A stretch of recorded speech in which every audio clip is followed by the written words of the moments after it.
Welcome back to the Valor Flight Crew podcast, hosted by Echo and brought to you by Vertical Helicast and Vertical Valor magazine. In this episode, the rotors are turning, the banter is strong, and the stories remind us why this mission matters. Today we're joined by Aaron Hamm, a seasoned helicopter pilot with a truly unique aviation journey. Aaron has experienced this profession from both sides of the stretcher and the cockpit, and his story is one of resilience, grit, and purpose.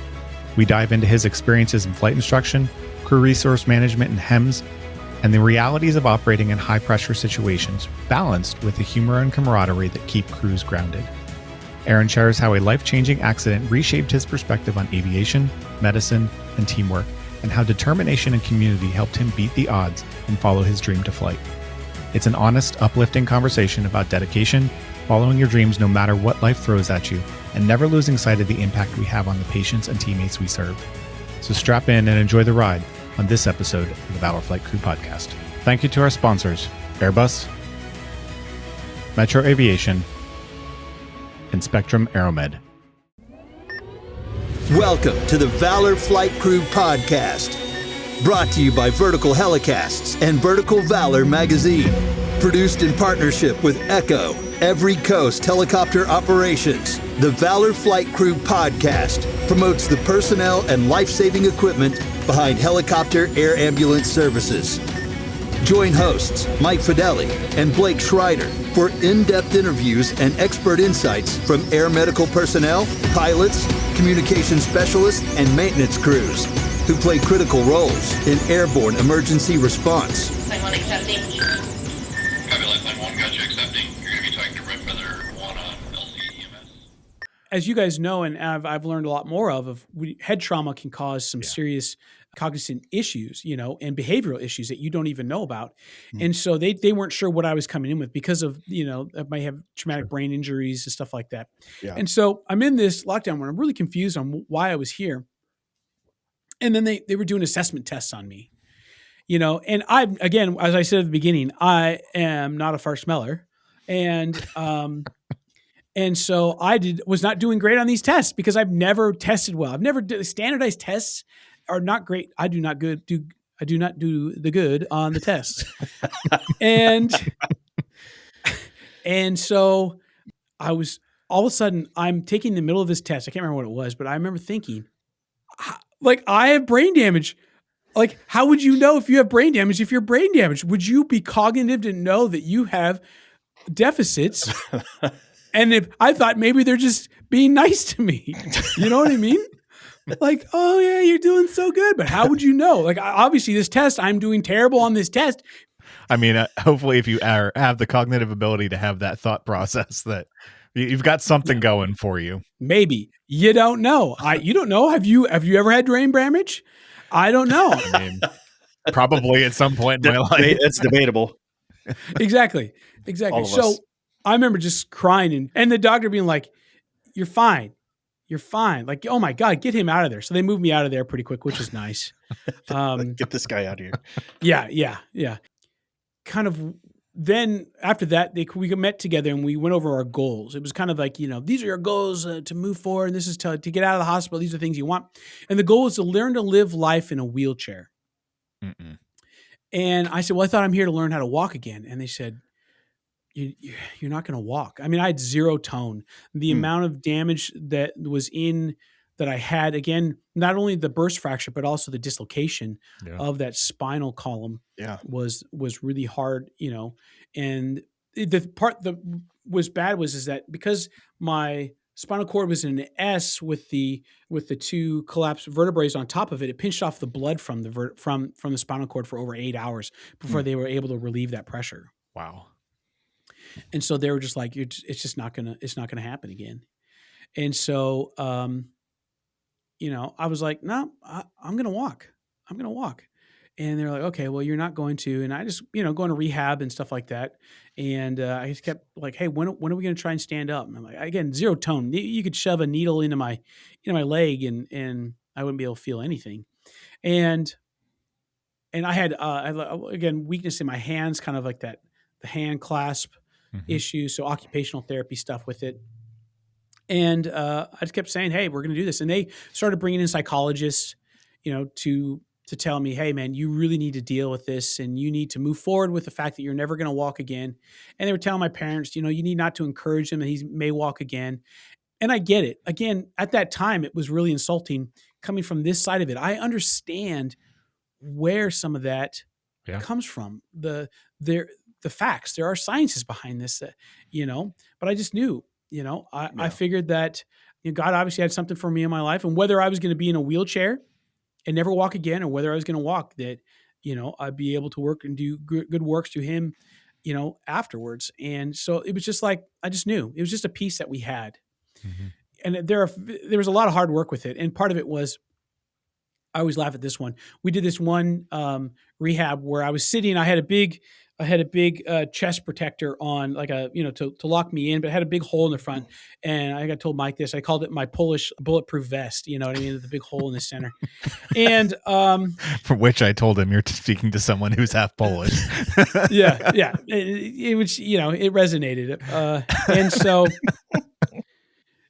and I was sitting on this rehab table, and we would throw a balloon back and forth, a very light balloon, and they would throw it to me, and I would catch it. And it was my goal to try and keep myself upright, you know. And mainly, I don't know how they expected me to stay upright. I didn't have any tone, but it was kind of resting on the chest, kind of, you know, down there, and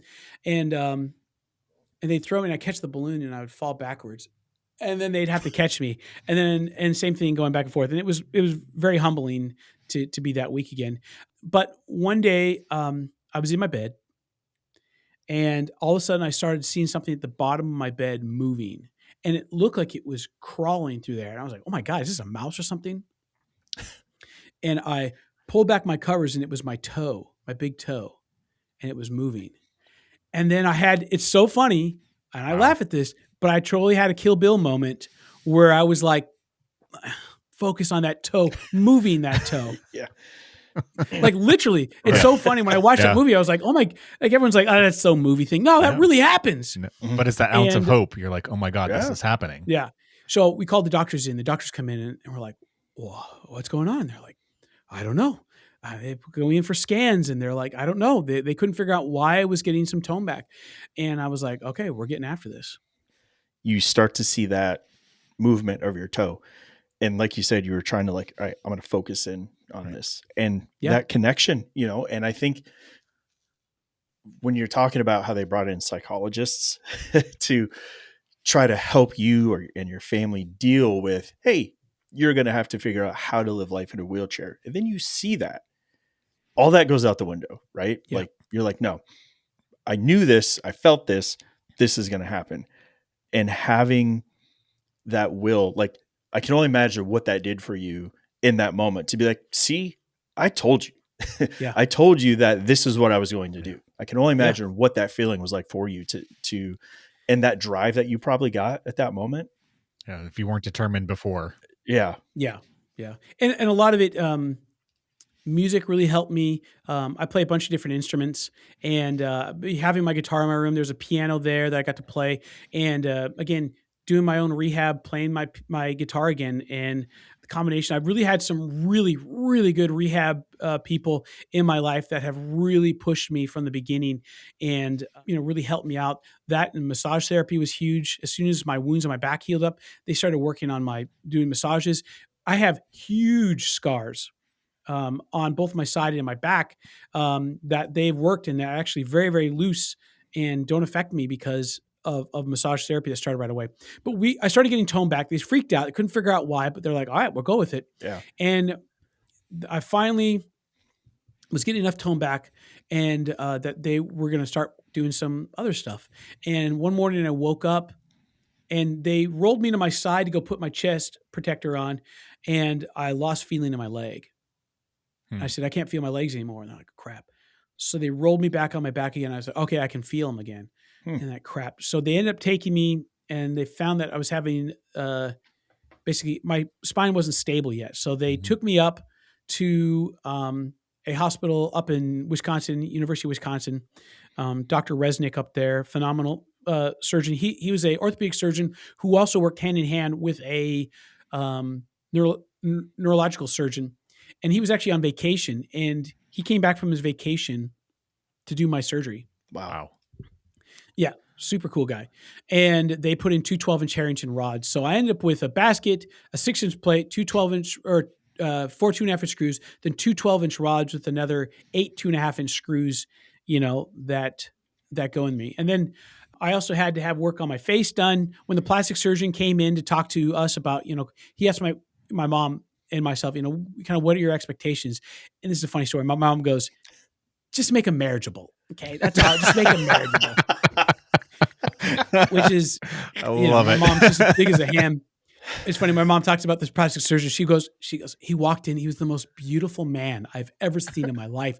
Just beautiful. And I'm like, okay, who better to work on my face is someone who's beautiful. You know what I mean? It worked, by the way. I'm actually celebrating my 19th year wedding anniversary this year in May. Man, congratulations. Good for you. Congratulations.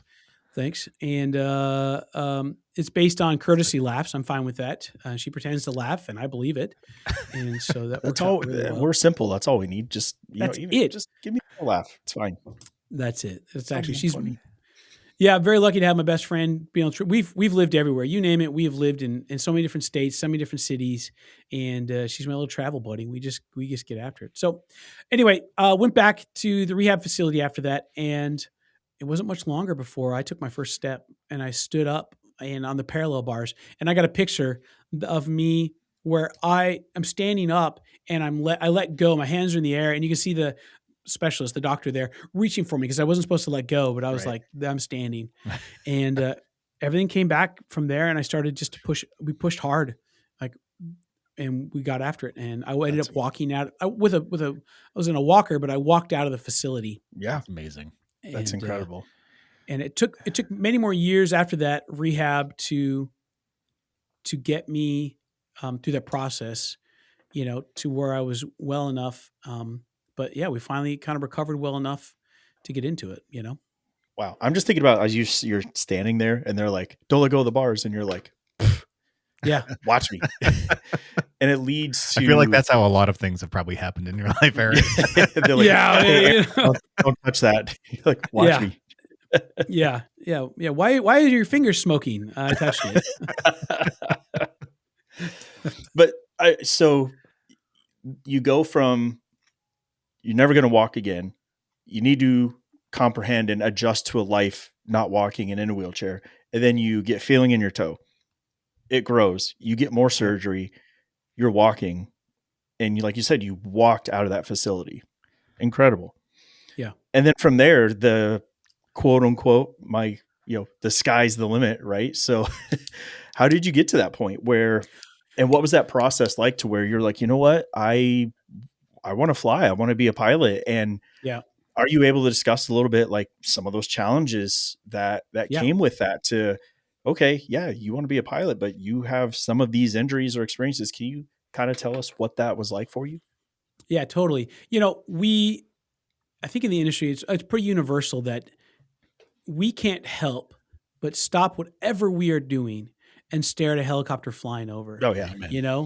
We've all had things, Mike, you talked about it when you talked about it, with your little keychain thing, you know what I mean? Yeah. Where you had something that meant something to you with aviation that you held on to for a long time. And I remember when I was 7 years old, we went to an IMAX movie.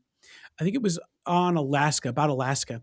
And it was a scene where they go over the top of the mountain. The mountain drops away, and it just shows that. And I turned to my mom and I said, "Mom, I want to do that when I grow up." And she's like, "Yeah, if you want to go and do it." And so I've always loved helicopters, always. But I also have loved my creative side. I've always had a video camera in my hand since I was a child. I mean, a little kid with a big VHS, just honking thing, filming everything. I don't think anybody knows. You're going to have to explain what VHS is for some of our listeners. The floodlight on the front of that, and your dad trying to video you opening gifts on Christmas. Yeah. Oh yeah. Yeah. It's it was I made movies when I was a kid. I used to put on, I just film everything. I loved it. And then in middle school and high school, making all the videos for everything. I made all the videos for my school during high school. This is a funny story. Okay. I can't spell. Okay. Speaking about testing. Okay. I just can't. I cannot spell. I've never been able to just picture it in my brain. I can't. So it's my senior year at high school, and we did a senior service day. And so all the seniors are out doing services in the community. And I went around, filmed it all, and made a video, music montage, stuff like that, lights and stuff like that. And I can't wait to show it. It's at the big rally that everyone's at the rally, and we're showing the video, and we get done with it. And I'm like, awesome. That was so good. And my buddy comes up and goes, "Hey, man, that was so good, SA." And I was like, "Yeah, cool." And he's like, Hey, homie gacho, that was so good. I'm like, "What are you talking about?" My sister came up to me, who was in school with me at the time. She goes, "Hey, you didn't spell senior. You spelled senior."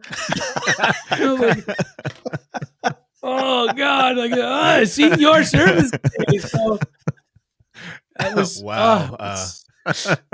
Senior project and spell it. It's literally giving. And they let you graduate? That's awesome. Oh, yeah. Well, look, I was...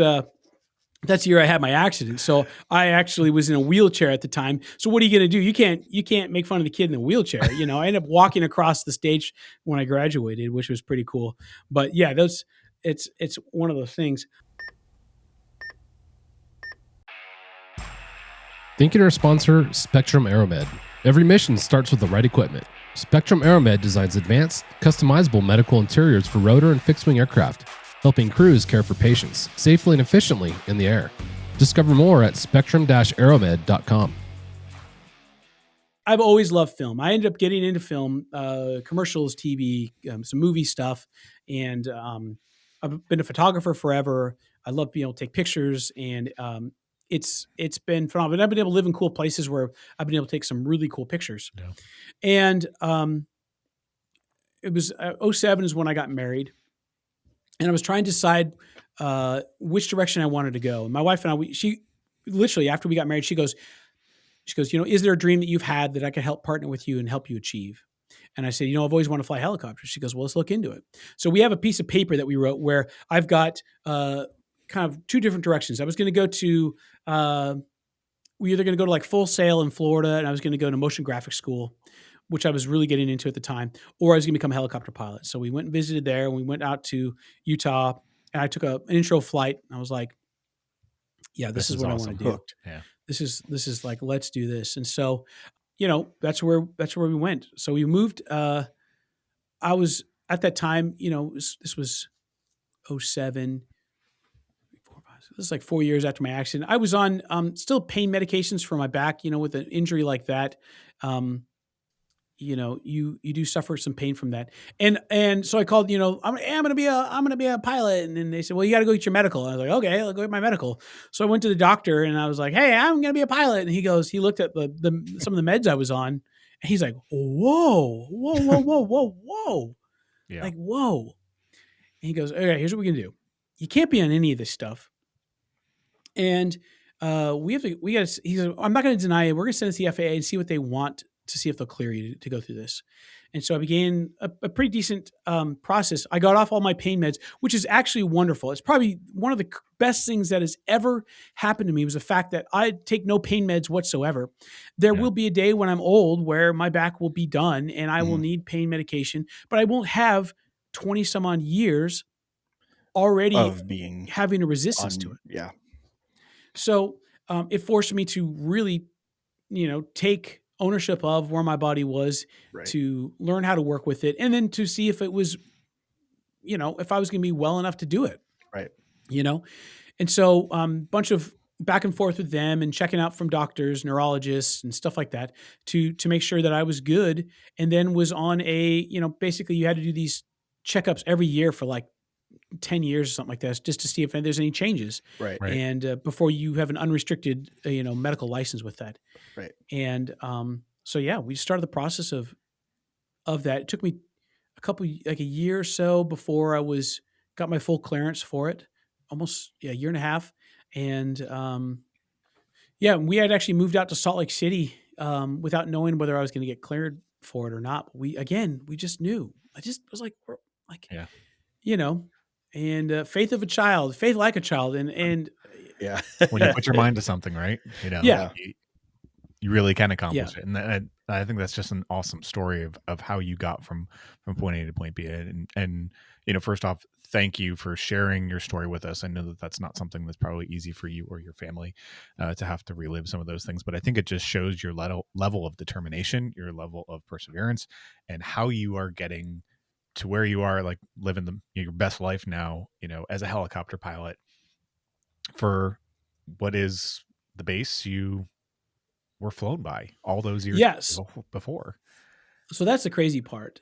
When I went to this base, I had no clue that it would turn out to be what eventually absorbed the base that was my base.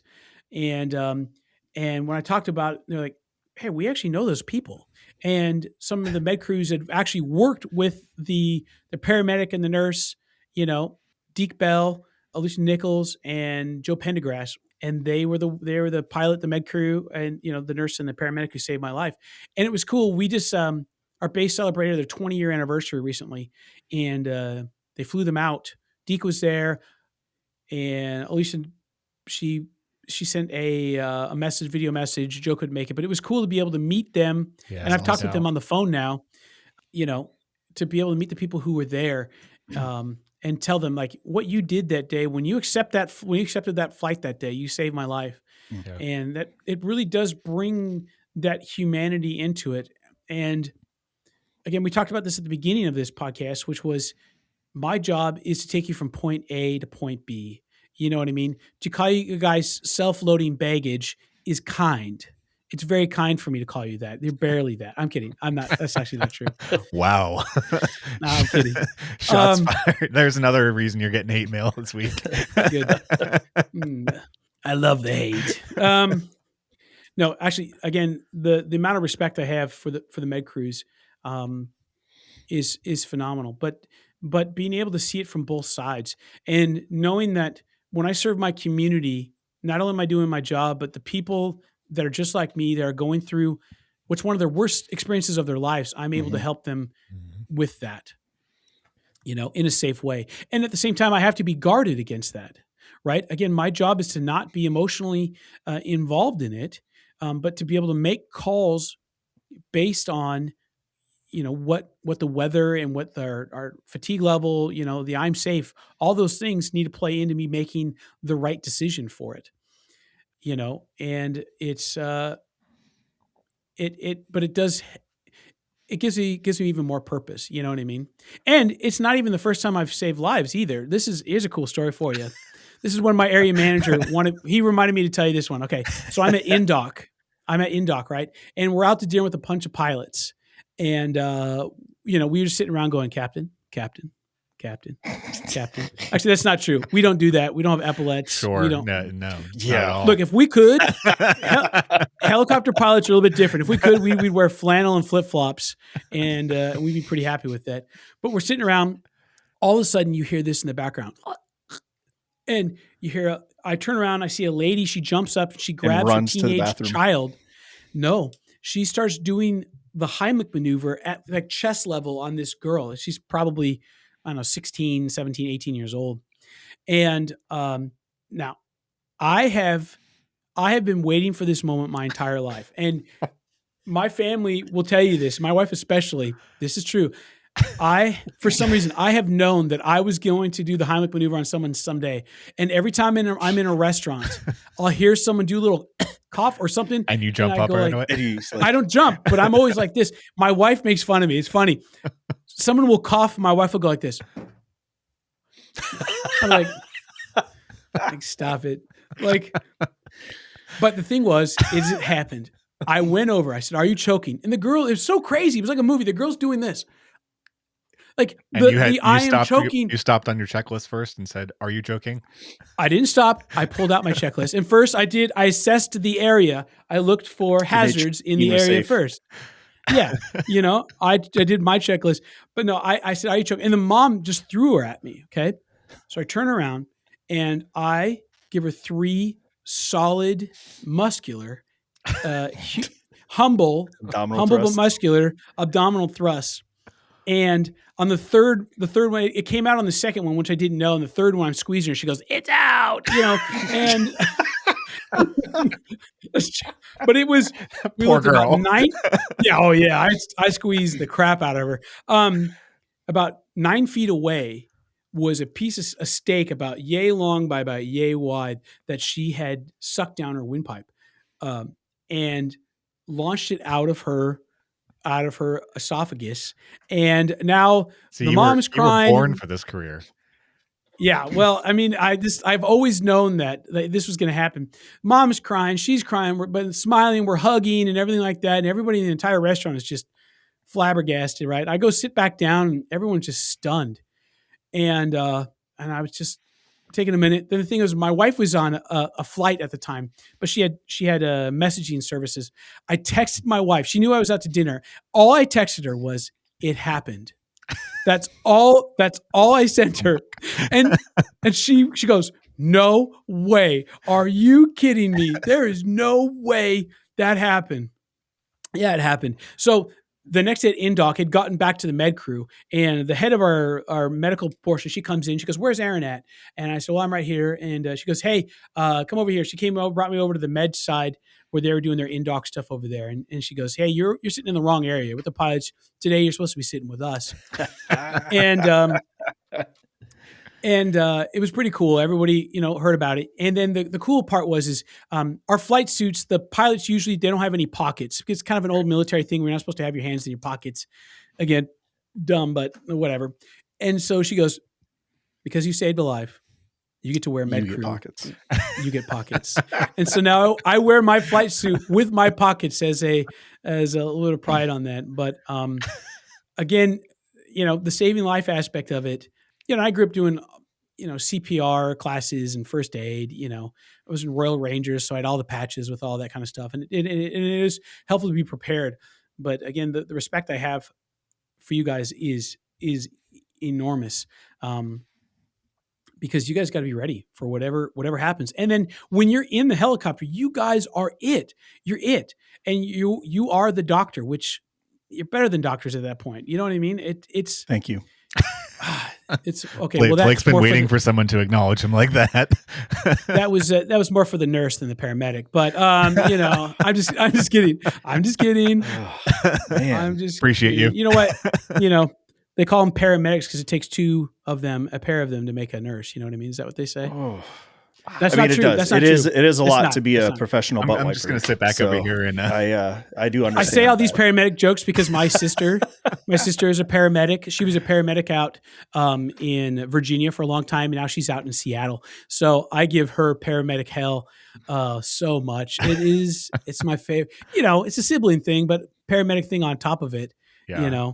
And no, trust me, it's all this. My wife is actually getting pinned tomorrow for finishing nursing school. So that's why I tell her, I was like, "You're now a professional butt wiper. Congratulations." No, not professional. Yeah, not oh, professional. that's right. Yeah, it's not now, right? Yeah, it's not. Yeah, it's not professional. Which You're I don't want you guys to. You're a as soon as butt you, well, I mean, nurses are entitled. You know what I mean? Yeah. Yeah, because why they're like, what was the blood sugar? Yeah. Thanks. yeah. I go, "Hey, remember your blood sugar and GCS?" And all I hear in the background is, "Shut up." Obviously, all of this is an amazing, good humor, and you can tell that this man. Yeah. Do you imagine the three of us as a flight crew? That would be fun. It would be awesome. It would be so. It would be awesome for us. It would probably be. Are you kidding me? We would rule. Between the flying experience and then the med crew, everyone would just, they'd be like, "Oh yeah, the A squad, they're coming. They're going to be there." The patient would be like, "I don't know what I don't want to do more in life, not be a pilot, medic, or nurse after those three." The thing is, so again, knowing when to turn it on and turn it off and being very sensitive to that is a very important role of the job. But if we have a very good humored person on the flight, then what I will do is normally we have this long elevator ride back down. And what I will do, I'll ask the patient, like, "Hey, how was your trip today? How was your flight? Did you enjoy it?" And they go, "Yeah, we actually had a great time." I said, "Great. I just have, I have one more question for you." Tip. And it's like, I'll hand that to them and be like, "Yeah. So if you just want to pick one of those, and we always have a good laugh. Again, humor is such a needed thing in our industry, not only between the med crew, but also between the patients and stuff like that. Yeah, when you can make them feel relaxed, they may be having some problems, but when you get just to joke with them for a minute, it makes all the difference. And Yep. you were saying how to turn it off, turn it on, right? But and we all the things that we see, nurse, pilot, medic, whatever, all of us on this flight crew, right? Like the things that we see, how do you not become emotionally involved in that? And like you said, for anybody that's been doing this long enough, we know the calls that I know right away, the one that I'm going to think about for you to this day, So if for anybody, and I guarantee you, everybody that's listening to this, all 10 of you, like, 11. 11. My mom will be there. So 11. Awesome. Send props to your mom for us. We know that one that you're going to be like, I want this patient. Like, I will probably never see this patient ever again. I'm never going to see them again. But I just want them to know, like you said, the one that we can have that little bit of banter back and forth. They're sick, right? But they have that ability. We can talk about these things back and forth. I just want them to remember, you don't remember anything else other than like somebody like gave a crap today. And for as much pain or as what I was experiencing, it was nice to know for the last 30 minutes that I was able to kind of just be with people that are human and can relate that. And I think that for all of us flight crews that are out there, I think we wouldn't be doing this job, and we wouldn't be doing that if we didn't have that ability to make that bridge and connection. And I think that's why so many of us, why we come here, we stay here. Like you said, the people at your base, 20 years, 25 years. Yeah. That's why we come every time, every day, day in and day out. That's why we keep coming back, are those little wins. And I mean, at least maybe I'm speaking out of turn, but I think that's where I really find that grace happiness. And I'm really glad to see that we can have somebody on like you, Aaron, as a pilot that you could be a paramedic. Like you said, you've been training for that day. You were waiting for that one day, and you were like, it's always steak for one. Like, and I think we all agree, it's always steak. They always choke on steak. And you were probably like, they didn't cut that steak right. This is going to happen. Look at that piece. Like, that's not cross grain. Are you kidding me? These go like you're asking for it. What a monster cut this steak. That's a ribeye. Are you kidding me?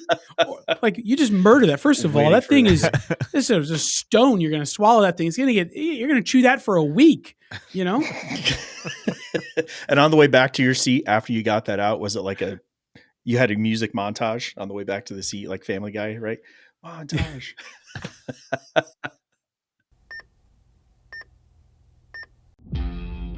Thank you to our sponsor, Metro Aviation. Metro Aviation, the world's largest family-owned aeromedical operator, offers comprehensive aircraft services with 140 plus aircraft in over 25 states. The Completion Center installs medical and law enforcement kits and avionics, serving diverse aviation needs including offshore, utility, VIP, and corporate sectors. There's always a montage going on in my head. Let me tell you, there's always something going on. And you talk about the stresses with it. It's the sad ones that get me. The one where the husband's sending the wife off to go get cancer treatment again. Where you can see the pain in his eyes, where the pain isn't. They've done this before, and he knows what she's going to have to go through. It's not pain for him; it's pain for her. Mm-hmm. And those are the ones that really affect me. We always have the ones of kids, sometimes those are really sad or hard. But we have a really cool resource at our company called the Siren Team, that have some cool programs out for med crew, for anybody at the entire company, on every aspect. And this year they actually did a cool program. They call it the Air Anglers program, where you sign up for it, and if they select you, this year they selected like 40 people. You spend all spring and summer. Every week you get online, they send you all the equipment to tie flies. And you tie your own flies. Every week they teach you how to tie a fly. And then you also build your own fly rod from scratch, which is really cool. That's awesome. I love stuff like that. And then you get together for 2 days. They fly you out to Colorado, take you up in the mountains, they put you up, and it's, again, people from all over the company, from aircom to the corporate to med crews, pilots, and it's so cool to get together. You have really good talks with each other, and then you get to go fish. And it was really cool program, and they do a lot of really good work for our company. I always give a shout out to our Siren team because it's pretty awesome. Are you on the team? Or I'm not on the team yet. They're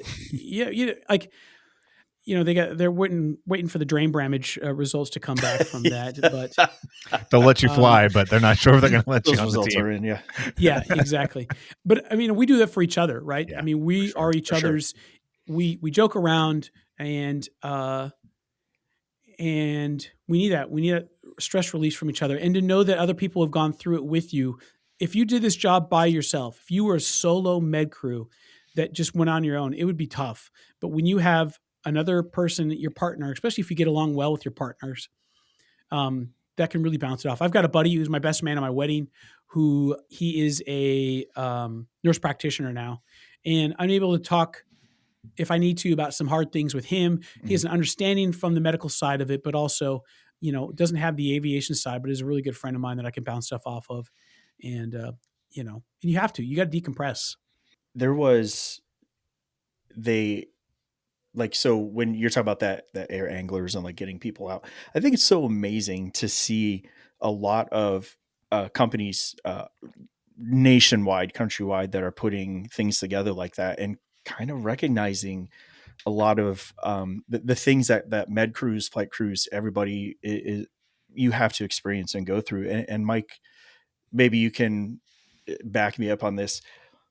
For the people that we've had on the podcast that went from a patient to provider, patient to pilot, anybody that's experienced something, I think it just shows like just that next level of how you're able to relate to the person that's going through it. And I think every person that we've interviewed that was experienced an injury, illness, things like that, they were always able to be put in the right moment to bridge that with another patient encounter that they've had. And they were like, hey, totally understand what you're going through. And I think it's like so great to see how we're able to kind of give that back in so many various ways. And I think it's so incredible that, like I said, what you went through, awful, horrific. We don't wish that on anybody, but to take those lessons and things that you've experienced and bring that back, I think it's incredible to see, especially, like I said, for the people I've had on the podcast that have experienced that. They've been in the right place at the right time for somebody post injury or illness to just make that relatable and to allow people to heal, understand that, you know what, there's still something out there for me yet. And I think it's amazing that you guys are using what you went through to help inspire others. Well, we have purpose, and sometimes repetition, can gets involved with it a bit. And, our flight numbers are increasing every single year. The amount that we are utilized in the medical field. And part of that is shortages on ground crews. There's only so many trucks that we have available in our town, and to take someone out of town, takes away our ability to have first responders in our community. And so sometimes we may not be utilized to our full potential, as especially your guys' potential for, catastrophic injuries or sicknesses or, airway issues or whatever. Sometimes it's just something you're like, why are we transporting this? But it does serve a purpose in the long run, right? Sure. We are allowing our local EMS crews to stay local, to be able to support those. So sometimes you're annoyed, but again, if we are all doing our best to serve the community, if our focus is on community based on that, then we're doing our job. And if I have to decline a flight, it's not going to be because I'm lazy. It's going to be because I can't. My thing is if I can, I will. And and I remember that. And it does. It's like someone decided to accept the flight. Joe, my man, you accepted the flight for me. Thanks, bro. To come and pick me up. And they saved my life. And I am able to hopefully return that tenfold now where I am at here. So know, do you feel like you have a little bit of a different appreciation of the job because of the experiences you've been through? I do. There are times, again, you have to remind yourself. Sometimes it's just like, oh God, like, I just took my boots off. Why are you just waited. You literally waited till I took my boots off.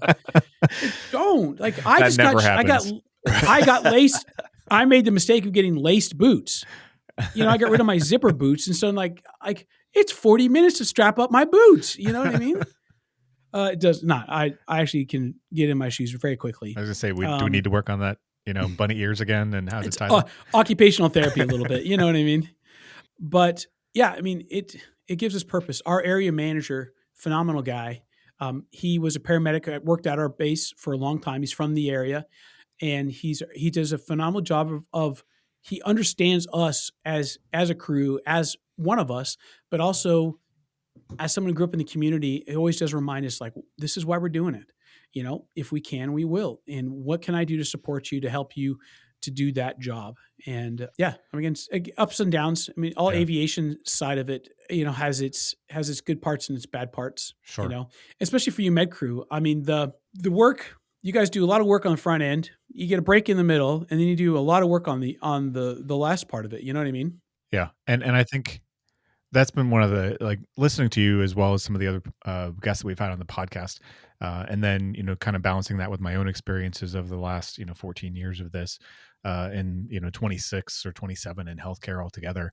It just is crazy to me. Like, you know, we all have those experiences, but I feel like the ones that have always maybe changed my perspective a little bit or given me a little bit of a different outlook on something have been those ones that have hit close to home, those ones that I can relate with. And I obviously can't relate to anything on your level of, you know, being on that side. As I'm getting older, I'm certainly finding myself on the other side a little bit more often for various things. That's the part of getting older, I guess. But I can't relate to your level, but at the same time, and the experience you went through, but at the same time, I know that for me, those ones that hit close to home are always the ones that leave a lasting impression on me, and also give me that reminder of why I do what I do every single day, even on those days that I don't want to go to work, or that I don't want to be there, or I don't want to go on this flight. So I can only imagine being in your shoes and having that experience that you've had throughout your life, and how that changes your perspective overall, you know? And you have to be intentional about reminding yourself for those sometimes, because this job turns into a job, just like any job does. You know, anything you do over and over again eventually turns into something that it's normal for you, you know, but taking the time and then having that appreciation and being like, this matters, or even unintentionally, where you do have a patient that hits you, and especially afterwards, where you're just sitting there thinking about it, or you're charting about it, you're doing page 8 and you're doing all the specifics of it. You know, that's always my joke with the med crew. When we fly back, I go, page hey, 8. be like, hey, I always joke with them. I say, hey, I'll do your page 8 for you. I got your page 8 today. Oh, Perfect. Thank you so much. If you ever want to switch paperwork with us, I would be A-okay with that. Yeah. One of my nurse and paramedic group, we were sitting waiting for a flight for like an hour, and they taught me GCS. And now let me tell you, I can do a mean GCS. Recently we had one where I gave a number out, and they're like, no, I think it's this. By the end of the flight, they changed it to my GCS, and they're like, yeah, you were right. And I was like, boom. I know. But I mean, again, the stress you guys have to have, we talk about that charting. Blake, you talked about it on a podcast recently, where how do we have an automated vehicle on Mars? You know, but we can't have these systems that will do some of this stuff. I mean, the amount of data that we are capturing from these that are covering our own butts, you know, and also providing research. I'm sure they use this data for research purposes. Yeah. It's good stuff, but man, there's got to be a better way of not spending hours and hours and hours and hours trying to get it, because you guys got to be ready, you know, and we'll stack up 3 or 4 flights in a row, and we got to call crew rest, not because they need a rest. It takes me 6 hours to write the report. Yeah. But the thing was, they need a rest, because here's the thing. We can't, when we call crew rest, I make them rest. You're not going to do work. Yeah, no, you don't get You're going to take a rest. You don't get to do anything except rest. That's in the name. So go rest, and then you're going to chart the rest of, you know, your time, you know, so tomorrow. Yeah. They do constantly. Or they're like, oh, it's my short week. I'll be back in 2 days and I'll chart, in 2 days, but they do a phenomenal job. The writing capabilities of some of our med crew are phenomenal. And then the chart reviews that they go through and the peer reviews, which sometimes I read some of your guys' peer reviews.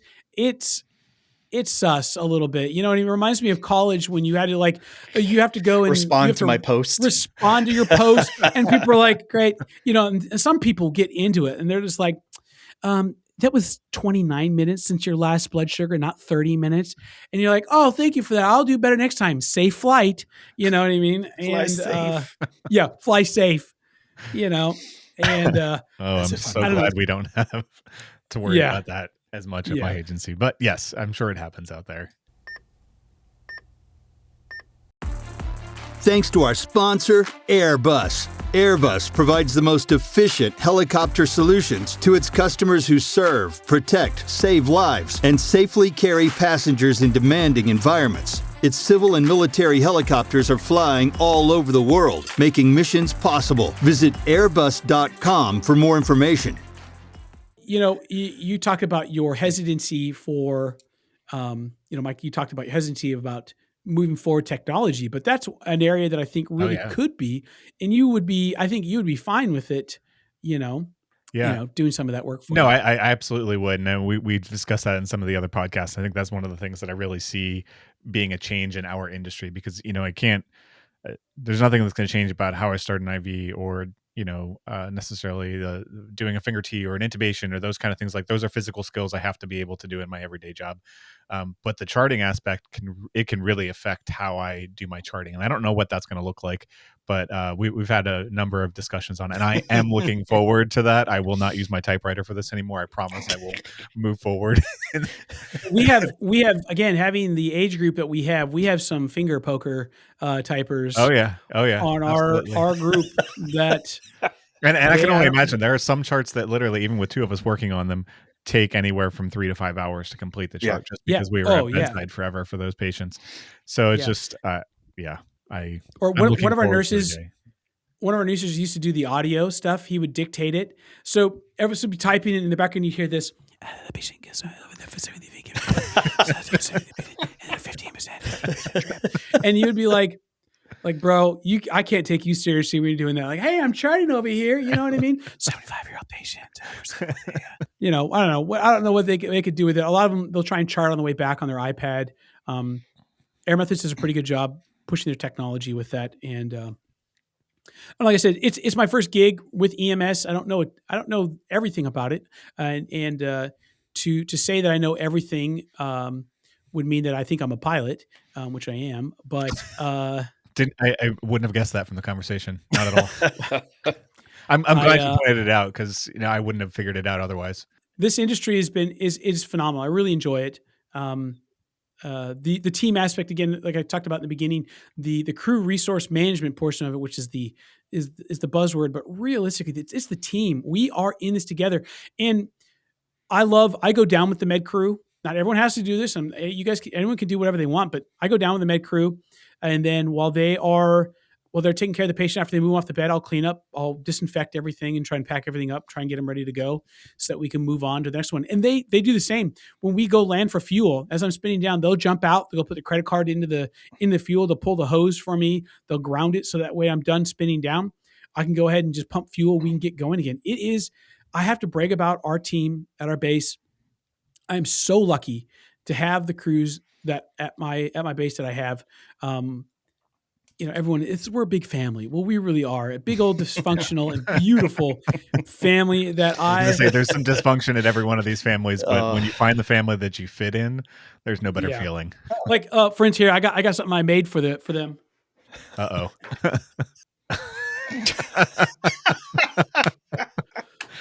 I do a lot of 3D printing. So I printed this. It says "Gotcha" on the front of it. Yeah, that's awesome. And I just randomly hide it around the base.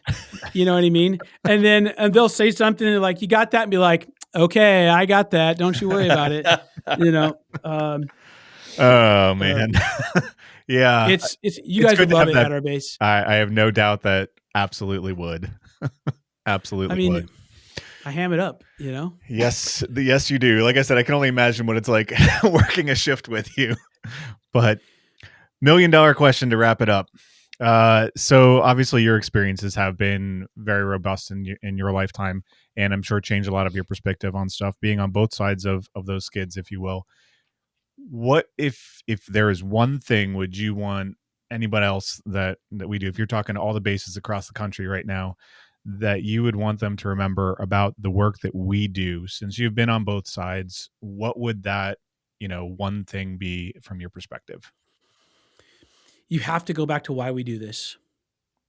And it's hard sometimes. It is a job, and we do transport people that have that doctor who called you to take that patient. They have no right to call in my mind, in my opinion, to call a helicopter and put us in risk. It's not zero risk to do our job, and just as it's not any risk for an ambulance driver to go travel for 2 hours to go transport them either. Right. But the resources is I don't know. It's sometimes it's hard to justify to yourself why we do it, but to remember that there are people that you never know the trajectory of their life, that you will be changing for good or for bad, that you have a moment in time that you can be there for. The other thing that I like to touch on is, it's a buzzword, but it really is plain true in our industry, is the normalization of deviance, where we get so used to doing the things that we do that they become the norm. And when you stray from the doing the right thing every single time, following the checklist, doing your walkarounds, looking at those things happen. Mm-hmm. And the amount of flight time that we are all increasing, those possibilities for accidents and incidents, they increase greatly with those. So making sure that your normalization isn't deviance, that it is perfection each time. And the hazardous attitude I had when I was younger of like, you have to prove me why we have to do that, have gone away. And it's like, we're going to do this every time. And I owe it to myself, I owe it to my wife, my family, to my med crews, to my area manager. Yeah. I owe it to them to do this, to keep us in service, to keep us ready to help out where we possibly can. Like I said, if I can, I will. And that way, when I can't, I don't have to feel bad about it, because if we could, we would go. And so, yeah, those are kind of the two things: is know why you're doing it and just keep pushing for that perfection. And then also help each other out. Like, really, really be a team member with it, and stop thinking of yourself all the time, and help out when you can. And the other thing is laugh at the pilot's jokes. Just laugh. Courtesy laughs. It's fine. I'm surprised that wasn't number one on your list. Look, you can't start number one. You can't start that. I know my med crew are rolling their eyes right now. They're like, I have no doubt that they are probably dizzy from all of the rolling their eyes if they're listening to this podcast. I know, but again, make sure none of them listen while they're on shift, because otherwise they're going to have a difficult time if you guys got to go on a flight. Well, like I said, I highly respect them for what they do, but they should laugh at my jokes a little bit more, as bad as they are. Yeah. That's awesome. Thank you, Aaron. I really appreciate you coming on and talking with us. This has been an incredible story, and obviously a lot of fun talking with you and being able to shoot the shit for the last, hour and 45 minutes. It's been an awesome experience. Hopefully we will get to fly together someday. Certainly think that would be awesome to be able to do, but I really appreciate you coming on and sharing your story with us and with our listeners. And I think it helps to bring a different perspective. I think having your experiences in life and being able to project that, I can't imagine going through what you went through and having the positive and energetic and contagious, attitude and personality that you have. And I'll absolutely love that. And I hope that everyone else kind of takes a little bit away from that. And so I truly do appreciate you coming on and sharing all of that with us. Well, thank you guys for doing this podcast. Again, those who are in this industry need to hear these things and need to talk about it. And so to have you guys put in the effort that is needed to put on something like this, it takes time out of your day-to-day life. And so I really appreciate it, being able to watch a couple of your guys' stuff, and it's great. So I appreciate it. We appreciate we that. couldn't do it without you, people like you, man. Seriously. You mean pilots? CrossFit. All right. And thanks for coming on the show. No, all seriousness. I think it's so refreshing to just have that, just this laughter and just to be able to go back and forth. We just met today and it feels like we've been friends since high school. Yeah. But seriously, I love that no matter what, you bring it home to the point of, we never know who or what anyone else is going through. And I can just be so grumpy about how warm the weather is here in Florida in December. And Mike is secretly. I don't want to hear that. Yeah, oh, you too? Oh, you don't want to be in 63-degree weather as a high? Okay. Poor baby. I'll talk to you we'll talk to you in August when you bend over to pick up a pencil and you have to drink. It looks like you ran a marathon. Yeah, exactly. Yeah, you got to drink 2 liters of water just to replenish what it took to pick up that pencil. You're right. We never know what the other person. No, and honestly, it's so great to hear that just bring it home. Just that little bit of extra, just really allows us crews, pilot, nurse, paramedic, our little bit of humility and humor can really mean a lot to the people that we serve and take care of. So I just thank you so much for sharing your story, your message, and how no matter what, those little things really, really add up for our patients. So thank you so much for coming on and making us laugh. I had a great time. We'll do it again. Definitely. I got many more stories. So. Oh, can't wait to hear some of them. And if you guys do want to hear a little bit more about Aaron's story, make sure you head on over to Vertical Magazine. The upcoming issue will have a story dedicated to Aaron and his journey along the way. So make sure you check that out as well. And as always, head on over to the verticalhelicast.com platform. Make sure you check out our other podcast partners, Hangar Z Podcast, Helicopter Podcast, Real Rescue Podcast, and the Vertical MRO Podcast for some other awesome content. Thanks again, everyone, for your continued support of the Vertical Helicast platform and the Valor Flight Crew Podcast, and we'll see you next time. Thanks for joining us for this episode of the Valor Flight Crew Podcast. Don't forget to like and subscribe to hear more stories that promote the personnel and equipment behind the missions in public safety aviation.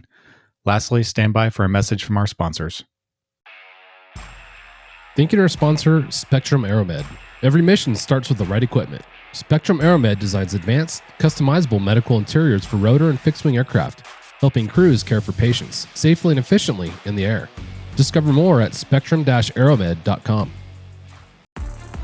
Thanks to our sponsor, Airbus. Airbus provides the most efficient helicopter solutions to its customers who serve, protect, save lives, and safely carry passengers in demanding environments. Its civil and military helicopters are flying all over the world, making missions possible. Visit airbus.com for more information.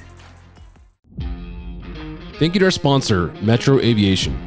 Metro Aviation, the world's largest family-owned aeromedical operator, offers comprehensive aircraft services with 140-plus aircraft in over 25 states.